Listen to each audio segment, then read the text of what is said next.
Today in the Marriage Motivator series, we're talking about how not to make the top 5 mistakes that couples make that drive them apart. I just want you to know that your marriage is worth the effort. A great marriage takes work because men and women are so dadgum different, right? So let's go to work. Number one, if you've stopped communicating like you used to, here are a couple of things that you can do. And remember, this is extremely important for those whose love language is words of affirmation. So here's one thing you can do. Together, schedule a time to chat. Sometimes you just got to put it on the calendar to make sure it gets done, just like everything else, right? My friend Alan Taylor used to say, you have to be intentional about your good intentions. Another thing you can do is message each other throughout the day. Tell them what's going on, how your day's going, or just message them and say, hey, I'm thinking about you. Choose a day throughout the week and say, hey, this is our lunch date day, like every Thursday or something like that. Have lunch together. Another thing you can do is make dinner time really important, that you're at the table without the phones, without the TV on, unless you all agree that you want to watch something while you eat. But most of the time, we should just sit at the table and eat and fellowship and talk about our days. We'll talk about our highs and lows of the day. Because sometimes when you have teenagers, they'll say, it was a good day. It wasn't so a good day. And they never share any details. So if you'll ask them specific questions like, hey, what were your highs today? What were your lows today? A lot of times you'll get more out of them.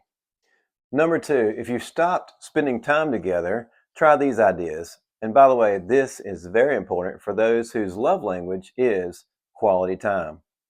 One thing you could do is just talk to your spouse and say, hey, what can we do to spend more time together? And just brainstorm about it. You could plan a date night or a getaway. You could exercise together. You could actually take a walk every night after dinner would be a great thing, and just talk about the day.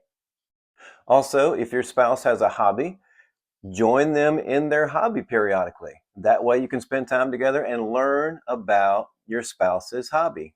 Number three, if you've stopped investing in your marriage, I want to encourage you to pray for your spouse, pray for your marriage often. It is a great thing to do to pray for your spouse and your marriage. Secondly, you can read godly books to invest in your marriage. Go buy a godly book.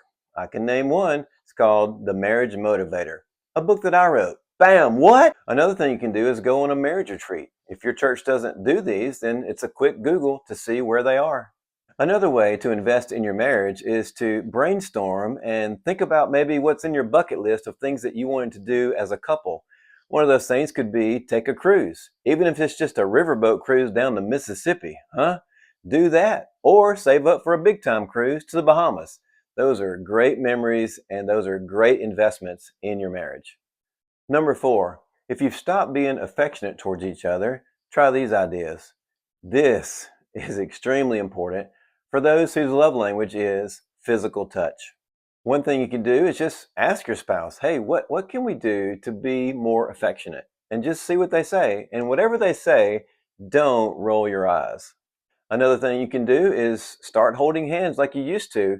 And men, especially, we should hold our wives' hands when crossing a street, whether it's busy or not, or if we're in the parking lot, like we park to go to a restaurant, we park at the car and we hold their hands through the parking lot to the entrance of the restaurant. Another thing you can do to be more affectionate is put your hand on your spouse's leg while they're driving the car, or while you're in the movies, or while you're in a restaurant. Another thing we can do more often is just put our arms around our spouses. If we're sitting in church or wherever, just put your arm around your spouse. Another good idea is to kiss each other whenever you depart and return from wherever. Another great idea is just to hug each other, for no reason at all. And by the way, all these can be non-sexual touches. Of course, they can lead to intimacy if you want them to, but these can be non-sexual touches. Lastly, just noticing your spouse when they walk in front of you with your eyes. That is also being affectionate. And number five, if you've started to give your attention to someone or something else, please know that that is a major red flag in your marriage. As Joseph did to Potiphar's wife, he ran away.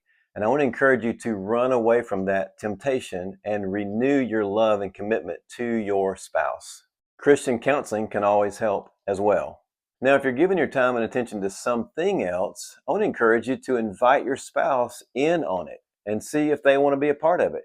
But if they don't, I want to encourage you to give it up and refocus on your spouse. So I want to encourage you to work on your marriage because you are a role model to many who are watching. And if you jump into another marriage, it's going to take work too. So you might as well work on this marriage and make it great. The grass is not always greener on the other side. The grass is greener where you water it. Your marriage is an example of Christ and His church, the bride. Your marriage matters to your children and your grandchildren. So do what you can do to improve your marriage because the only person you can change is you, right? So in the next video, I'm going to tell you about one of the discoveries that me and Carrie found that has really helped our marriage and still does help our marriage.